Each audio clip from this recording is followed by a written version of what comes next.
ఈ రోజు అర్ధరాత్రి కెనడా నుంచి ఒక మంచి గుడ్ న్యూస్ వచ్చింది. ఇక్కడ మీరు హెడ్డింగ్ చూడొచ్చు. Canadian report finds no definitive link between Nijjar killing and India. Nijjar అనే విధవ మరణానికి భారత్ ఎలాంటి సంబంధము లేదని రిపోర్ట్ తెలిపింది. సరిగ్గా 1.5 year బ్యాక్ సెప్టెంబర్ 2023లో ట్రూడో ఏమన్నాడు? ఈ నిజ్జర్ అనే హత్య కేసులో రా ఏజెన్సీ యొక్క హస్తం ఉందని చెప్పి కెనడా ప్రైమ్ మినిస్టర్ హోదాలో ఉన్నటువంటి ట్రూడో పార్లమెంటులో ఆరోపణలు చేశాడు. ఇక అప్పటి నుండి భారత్ మరియు కెనడా మధ్య సంబంధాలు శరవేగంగా తగ్గుతూ వస్తున్నాయి. ఆల్రెడీ భారత్ కెనడాలో ఉన్నటువంటి ఖలిస్తానీ మూవ్మెంట్ తో కెనడా పైన గుర్రుగా ఉంది. ట్రూడో ఈ ఆరోపణలతో పుండు మీద కారం చల్లినట్లయింది. ట్రూడోకి వాతలు పెడుతూ భారత్ తీవ్ర స్థాయిలో ప్రతిస్పందించింది. కెనడా డిప్లొమాట్స్ ని కూడా పెట్టేబిడే సర్దుకొని ఇక్కడ నుండి వెళ్లిపోమని ఆజ్ఞాపించింది. దాంతో కెనడాకి మైగ్రేట్ అయినటువంటి కొన్ని లక్షల సిక్కులు ఇబ్బంది పడ్డారు. ఎవరి మూలంగా? ఈ ట్రూడో మూలంగా. ఇదంతా ట్రూడో ఎందుకు చేశాడు? తన పదవిని కాపాడుకోవడానికి. పార్లమెంటులో ట్రూడోకి సరైన మెజారిటీ లేకుండే. ఈ ఖలిస్తానీ మూవ్మెంట్ కి సపోర్ట్ ఇస్తున్నటువంటి పార్టీ యొక్క సపోర్ట్ తీసుకోవాల్సి వచ్చింది. ఆ పార్టీ ఏమని కండిషన్ పెట్టింది? ఖలిస్తానీ మూవ్మెంట్ కి నువ్వు సపోర్ట్ ఇస్తే మేము నీకు సపోర్ట్ ఇస్తాం, లేదంటే మా సపోర్ట్ విత్డ్రా చేసుకుంటాం, నీ గవర్నమెంట్ పడిపోతుంది చూసుకో అని. దాంతో ఈ పెంపుడు కుక్కలకు కదా చైన్ కట్టి ఎటుబడితే అటు తిప్పించుకున్నట్టు ఆ ఖలిస్తానీ పార్టీ ట్రూడోని బ్లాక్ మెయిల్ చేస్తూ తమకేమేం కావాలో అవన్నీ చెప్పించుకుంది. తన యొక్క పదవిని కాపాడుకోవడానికి ట్రూడో ఏకంగా దేశ ప్రయోజనాలనే తాకట్టు పెట్టాడు. 2 దేశాల మధ్య నిప్పు పెట్టే ప్రయత్నం చేశాడు. ట్రూడో బండారం మొత్తం రిపోర్టు బయట పెట్టేసింది. ఇంతకీ ఈ రిపోర్టు పేరేంటండి? Public enquiry into foreign interference in federal electoral processes and democratic institutions. ప్రజాస్వామ్య ప్రభుత్వాలపైన, ప్రజాస్వామ్య దేశాల్లో జరిగే ఎలక్షన్స్ పైన ఇతర దేశాల యొక్క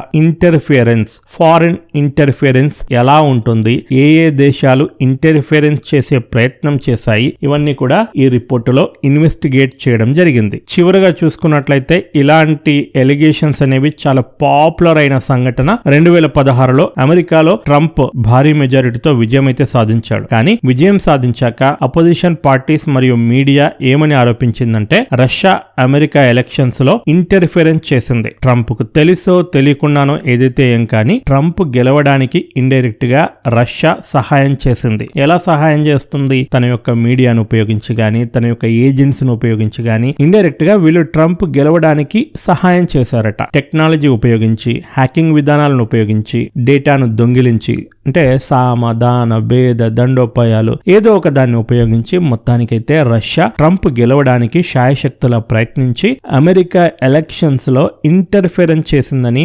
4 సంవత్సరాలు ట్రంప్ అధికారంలో ఉంటే ఆ 4 సంవత్సరాలు మీడియా ఇవే రాతలు రాసింది. అఫీషియల్ గా అయితే పుతిన్ అండ్ ట్రంప్ ఇద్దరు కూడా ఈ ఆరోపణలను తోసిపుచ్చారు. కానీ పదే ఇప్పటికీ కూడా ఈ ఆరోపణలు వస్తూనే ఉంటాయి. సరిగ్గా కెనడా కూడా తమ యొక్క ఎలక్షన్స్ లో ఇతర దేశాలు ఇంటర్ఫరెన్స్ చేస్తున్నాయా, ఏ దేశాలు చేస్తున్నాయి, దీనిపైన ఒక ఎంక్వైరీ పెట్టింది. వాళ్ళకు కొన్ని దేశాలపైన డౌట్స్ ఉండే. సో ఈ డౌట్స్ ఎంతవరకు నిజము అన్న దానిపైన ఈ ఎంక్వైరీ పెట్టారు. అందుకే దీని పేరేంటండి? Public enquiry into foreign interference. ఈ రిపోర్ట్ యొక్క కమిషనర్ పేరు మ్యారీ జోసీ హోగ్. ట్రూడో ఎంత వేస్ట్ ఫెలోనో, తను అనుకున్నది సాధించడానికి ఎంత దిగజారుతాడో ఈ రిపోర్ట్ లో ప్రతి ఒక్కటి కుండ బద్దలు కొట్టినట్లు చెప్పేశాడండి.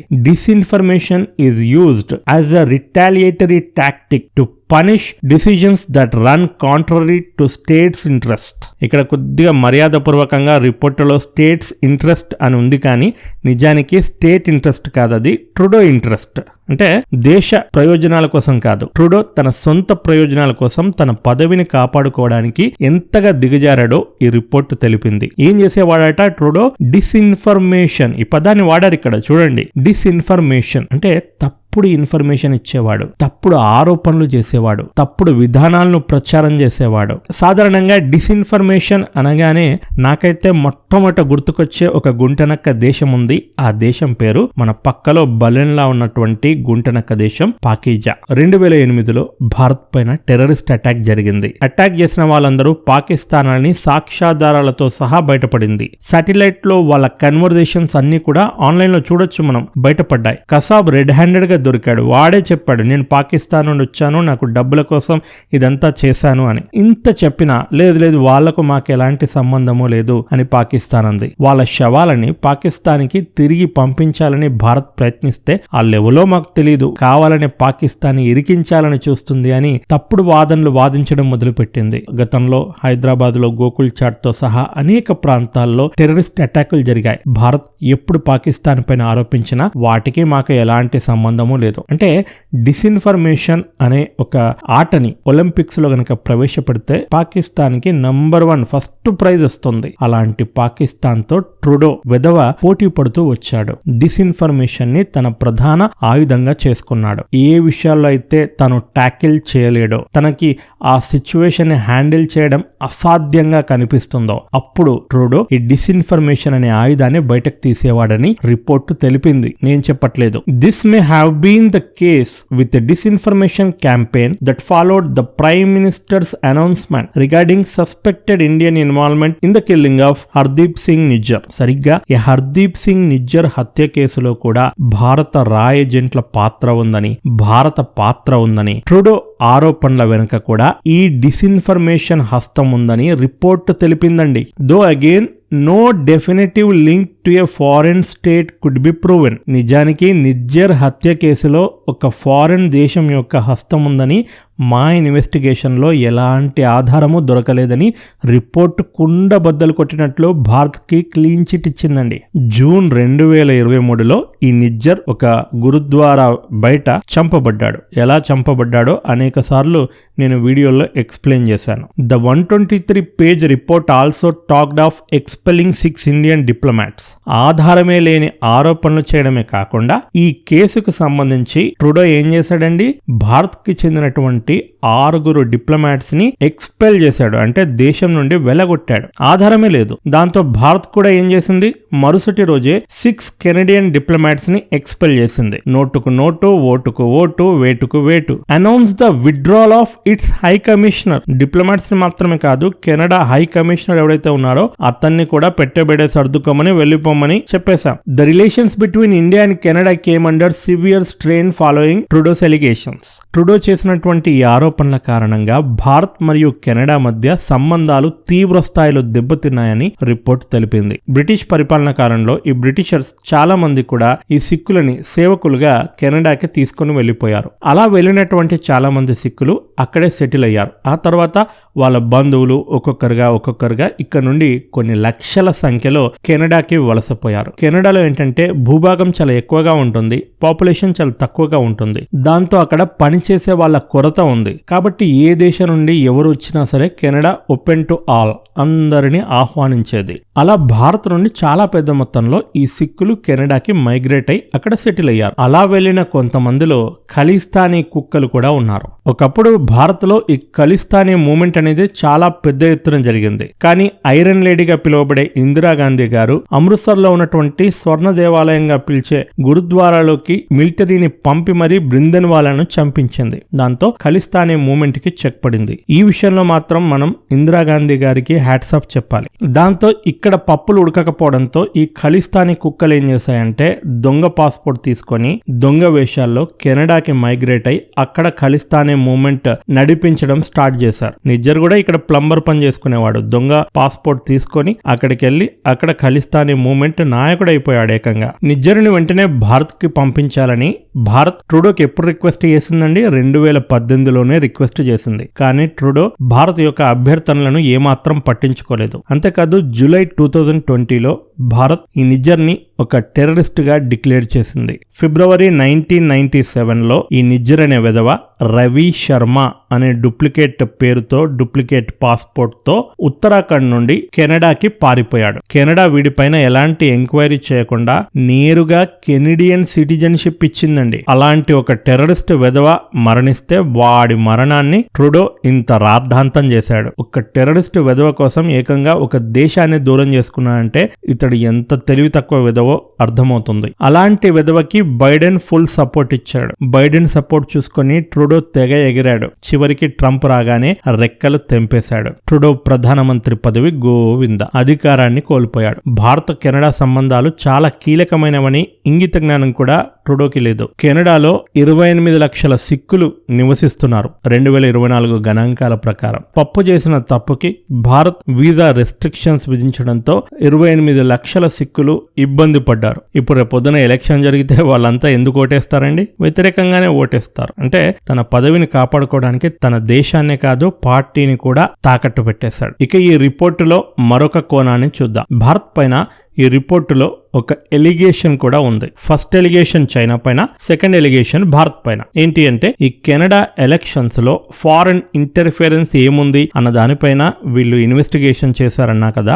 ఆ ఇన్వెస్టిగేషన్ రిపోర్ట్ ఏమని తెలిపిందంటే గుంటనక్క దేశం చైనా కెనడా ఎలక్షన్స్ లో నేరుగా ఇంటర్ఫియర్ అయిందట. చాలా చైనాకు చెందినటువంటి ఎన్జిఓస్, ఆర్గనైజేషన్స్ కెనడాలో యాక్టివ్ గా ఉన్నాయి. అలాగే చైనాకు చెందినటువంటి ఏజెంట్స్ కూడా కెనడాలో చాలా అంటే చాలా యాక్టివ్ గా ఉన్నారు. వీటన్నింటినీ కూడా ఉపయోగించుకొని చైనా కెనడా ఎలక్షన్స్ లో ప్రెసిడెన్షియల్ క్యాండిడేట్ ఎంపికలో ఇంటర్ఫియరెన్స్ చేసిందని రిపోర్ట్ తెలిపింది. నిజానికి 2020లోనే ఒక రిపోర్ట్ చైనా యొక్క ఇంటర్ఫియరెన్స్ గురించి కుండ బద్దలు కొట్టినట్లు ఆధారాలతో సహా బయటపెట్టింది. కానీ భారత్ పైన ఎగిరెగిరి పడే ట్రూడో చైనాకు వ్యతిరేకంగా ఒక్కటంటే ఒక్క స్టేట్మెంట్ ఇవ్వలేకపోయాడు. ఎందుకంటే అలా చేస్తే చైనా తన ఇన్వెస్ట్మెంట్ మొత్తాన్ని ఆపేస్తుంది, ట్రూడోని ఆర్థికంగా దెబ్బ కొడుతుంది. అంతేకాదు ఖలిస్తానీస్ ఐఎస్ఐ చేతిలో పప్పెట్స్.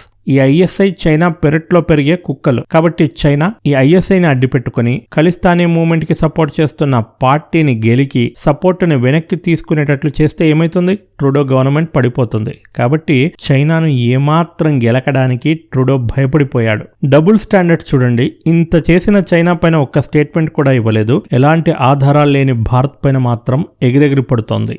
అప్పుడే కాదు ఇప్పుడు కూడా. ఇప్పుడు ఏమంటుందంటే చైనా ఒక్కటే కాదు భారత్ కూడా కెనడా ఎలక్షన్స్ లో ఇంటర్ఫియరెన్స్ చేసింది అంటుంది. ఎలాంటి ఆధారాలైతే ఇక్కడ చూపెట్టలేదు. కానీ ఆశ్చర్యకరం ఏంటంటే కెనడా మీడియా భారత్ పైన రాసినన్ని కథనాలు చైనా పైన రాయట్లేదు. ఈ రిపోర్ట్ లో స్పష్టంగా ఏముందంటే చైనా మెయిన్ గా ఇంటర్ఫియరెన్స్ చేసింది, ఆ తర్వాత కాస్త కూస్తో భారత్ కూడా ఇంటర్ఫియరెన్స్ చేసింది అంటోంది. కానీ చైనాను వదిలిపెట్టి భారత్ పైన పడ్డారు వెధవలు. అంటే చైనా కనక వర్షం కురిపించి అక్కడి మీడియాను ఎంతగా గుప్పిట్లో పెట్టుకుందో దీన్ని బట్టి అర్థమవుతుంది. కెనడా తన రిపోర్టులో ఇంత తీవ్ర స్థాయిలో చైనా పైన ఆరోపణలు చేస్తే ఇప్పటి వరకు చైనా నుండి ఒక్క రిప్లై కూడా రాలేదు. అంటే నిండా మునిగిన వాడికి చలెక్కడ ఉంటుంది చెప్పండి. నేను దొంగ అని ప్రపంచం మొత్తానికి ఎప్పుడో తెలుసు. మళ్ళీ ఇప్పుడు ఈ రిపోర్ట్ కొత్తగా చెప్పేది ఏంటని చైనా హాయిగా ఎలాంటి రిప్లై లేకుండా కాలు మీద కాలేసుకుని ఉంది. కానీ ఏ తప్పు చేయని వాడికి నొప్పేస్తుంది. అందుకే ఈ అర్ధరాత్రి ఇప్పుడు జస్ట్ కొద్దిసేపటి క్రితం భారత ఫారెన్ మినిస్ట్రీ, భారత ఎంఈఏ కెనడాకి చెంప చెల్లుమనేలా రిప్లై ఇచ్చింది. దీన్ని బట్టి అర్థమవుతుంది భారత్ ఈ ఆరోపణలను ఎంత సీరియస్ గా తీసుకుందాం. ఆ మెసేజ్ ఇక్కడ మీరు చూడొచ్చు. We have seen a report about alleged activities on purported interference. Canada elections లో భారత్ యొక్క ఇంటర్ఫియరెన్స్ ఉంది అనే ఎలిగేషన్స్ మేము చూసాం. It is in fact Canada which has been consistently interfering in India's internal affairs. మేము ఏ దేశం యొక్క అంతర్గత వ్యవహారాల్లో జోక్యం చేసుకోవట్లేదు. నిజానికి ఈ కెనడా దేశం మా భారత అంతర్గత వ్యవహారాల్లో పదే పదే జోక్యం చేసుకుంటూ ఉంటుంది. This has also created an environment for illegal migration. అంతేకాదు కెనడా ఇల్లీగల్ మైగ్రేషన్ అంటే దొంగచాటున మైగ్రేషన్ ని ప్రోత్సహిస్తూ ఉంది. ఇల్లీగల్ మైగ్రేషన్ అంటే ఏంటో దీని గురించి గత వీడియోలో మనం డీటెయిల్ గా ఎక్స్ప్లెయిన్ చేసుకున్నాం. ఈ ట్రంప్ ఎవరైతే ఇల్లీగల్ మైగ్రెంట్స్ ని డిపోర్ట్ చేస్తున్నాడో కొలంబియా ఇన్సిడెంట్ వీడియోలో క్లియర్ గా మీకు ఎక్స్ప్లెయిన్ చేశాను. సేమ్ థింగ్ భారత్ ఆరోపిస్తుంది. ఈ కెనడా అనేది ఇల్లీగల్ ఇమిగ్రెంట్స్ ని ప్రోత్సహిస్తోంది. ఆర్గనైజ్డ్ క్రిమినల్ యాక్టివిటీస్, సగం గ్యాంగ్స్టర్లు కెనడాలోనే ఉన్నారు. వీళ్ళందరినీ కెనడా గవర్నమెంట్ పెంచి పోషిస్తుంది. ఇక్కడ ఉన్నటువంటి గూండాలు కదా ప్రతి సంవత్సరం గవర్నమెంట్ కి మామూలు ఎలా పంపిస్తారో అక్కడ ఉన్నటువంటి గ్యాంగ్స్టర్స్ కెనడా గవర్నమెంట్ కి మామూలు పంపిస్తూ ఉంటారు. కాబట్టి వాళ్ళ పైన ఈగ కూడా వాలకుండా కెనడా గవర్నమెంట్ చూసుకుంటూ ఉంటుంది. లారెన్స్ బిష్నోయ్ ని అరెస్ట్ చేయాలని గత సెప్టెంబర్ లో భారత ప్రభుత్వం కెనడాకి రిక్వెస్ట్ చేసింది. ఇప్పటి వరకు కూడా అతడి పైన గానీ అతడి అనుచరుల పైన గానీ కెనడా ఎలాంటి యాక్షన్ తీసుకోలేదు. ఎందుకు అంటే వాళ్ళ నుంచి కెనడాకి ఫండింగ్ వెళ్తుంది కాబట్టి. ఇలాంటి క్రిమినల్ యాక్టివిటీస్ ని కెనడా పెంచి పోషిస్తూ ఉందని ఎంఈఏ తెలిపింది. హార్ష్ గా క్రిటిసైజ్ చేసింది. ఇక ఖలిస్తానీ మూవ్మెంట్ ని ఎంతలా ఎంకరేజ్ చేస్తుందో ప్రత్యేకంగా చెప్పనక్కర్లేదు. దగ్గరుండి మరి భారత ఎంబసీ పైన అటాక్ చేపించిన ఘనత ఈ కెనడా గవర్నమెంట్ ది. We reject the reports. ఈ రిపోర్టులో భారత్ పైన ఏవైతే ఆరోపణలు చేశారో వీటన్నింటినీ కూడా భారత్ కుండ బద్దలు కొట్టినట్లు నిరాకరిస్తోంది. మాకు మీ ఎలక్షన్స్ లో ఇంటర్ఫియర్ అయ్యేంత కర్మ బట్టలేదు, దాంతో మాకు వచ్చేది లేదు పోయేది లేదు, మాకు సంబంధమే లేదని MEA తెలిపింది. The support system enabling illegal migration will not be further countenanced. ఈ ఇల్లీగల్ మైగ్రేషన్ ని ఇప్పటివరకైతే చూసి చూడనట్లు బాగానే సపోర్ట్ చేస్తూ వస్తున్నాం, ఇక ముందు మాత్రం ఇలా జరిగితే అస్సలు ఊరుకునేది లేదు అని వార్నింగ్ ఇచ్చింది. ఈ మెసేజ్ ఎప్పుడు పోస్ట్ చేసిందని MEA అర్ధరాత్రి. దీన్ని బట్టే MEA ఎంత సీరియస్ గా ఉందో అర్థమవుతుంది. ఈ వీడియో ఎప్పుడు పోస్ట్ చేస్తున్నా అండి? అర్ధరాత్రి. దీన్ని బట్టి నేను కూడా ఈ విషయంలో ఎంత సీరియస్ గా ఉన్నానో అర్థం చేసుకోవాలి. కాబట్టి సీరియస్నెస్ దృష్టిలో పెట్టుకుని వీడియోని వెంటనే లైక్ చేయండి. మరోవైపు డొనాల్డ్ ట్రంప్ కెనడాని 51వ స్టేట్ గా చేసుకుంటా అని పదే స్టేట్మెంట్స్ ఇస్తున్నాడు. అలాంటి ట్రంప్ కి వ్యతిరేకంగా ఒక్క స్టేట్మెంట్ కూడా ఇవ్వలేని నిస్సహాయ స్థితిలో ఉన్నటువంటి దేశం కెనడా. ఫిబ్రవరి 1 రోజు కెనడా మరియు మెక్సికో పైన అఫీషియల్ గా టారిఫ్లు అమల్లోకి తీసుకుని రానున్నట్టు వార్త చక్కర్లు కొడుతోంది. ఫిబ్రవరి 1 ఉంటుంది కెనడా ఆట. అయితే ట్రంప్ యొక్క కామర్స్ డిపార్ట్మెంట్ నామినీ హోవర్డ్ ల్యూట్నిక్ ఏమంటున్నా అంటే కెనడా, మెక్సికోలు ఇప్పటికీ కూడా ఈ టారిఫ్స్ ఏవైతే ట్రంప్ విధించాడో 25% వీటిని తప్పించుకునే అవకాశం ఉంది. ఏం చేయాలి? మీరు మీ దేశ బార్డర్లని టైట్ చేయాలి. ఇల్లీగల్ ఇమ్మిగ్రేషన్ ని వెంటనే ఆపేయాలి. ఇల్లీగల్ గా ఏ ఒక్కడు కూడా మా దేశంలోకి రాకుండా చూసుకునే బాధ్యత మీ పైన ఉంది. మీరు బార్డర్ టైట్ చేయండి, మేము టారిఫ్లు తక్కువ చేస్తాం. లేదు అంటే 25% టారిఫ్లు. లుట్నిక్ ఏమంటున్నా అంటే తెలివిగల ఏ దేశమైనా సరే ఈజీగా మేము ఇస్తున్నటువంటి హింట్ ని అర్థం చేసుకుని దానికి అనుకూలంగా ప్రతిస్పందిస్తాయి. మేబీ కొలంబియా గురించి మాట్లాడుతున్నట్టున్నారు. నిన్న జరిగిన రాద్ధాంతం గురించి వీడియోలో డిస్కస్ చేసుకున్నాం కదా. కాబట్టి కొలంబియా చాలా తెలివైన దేశం కాబట్టి ఇమ్మీడియట్ గా డిపోర్టేషన్ చేయబడినటువంటి మైగ్రెంట్స్ ని తీసుకోవడానికి ఒప్పుకుంది. దాంతో ట్రంప్ 25% కూడా కాదు 50% టారిఫ్లు ఏవైతే అప్పటికప్పుడు విధించాడో వాటన్నింటిని కూడా వెనక్కి తీసుకున్నాడు. కాబట్టి కెనడా, మెక్సికోలు కూడా తలొగ్గి ట్రంప్ కాళ్ళ మీద పడి ఎలాంటి ఇల్లీగల్ ఇమ్మిగ్రేషన్ జరగకుండా జాగ్రత్త పడతాము అని వేడుకుంటే అప్పుడు ట్రంప్ టారిఫ్లు ఖచ్చితంగా తగ్గిస్తాడు. 51 స్టేట్ అనే విషయం మర్చిపోతాడు. ఇండైరెక్ట్ గా లుట్నిక్ ఏమంటున్నా అంటే ట్రంప్ కాళ్ళ మీద పడండి, మేము కాపాడుతాం అంటున్నాడు. మరి ఈ దేశాలు ఏం చేస్తాయో చూడాలి. ఇక డోవస్ లో ట్రంప్ ఏదైతే స్పీచ్ ఇచ్చాడో అదే విషయాల్ని లుట్నిక్ మరోసారి ప్రస్తావించాడు.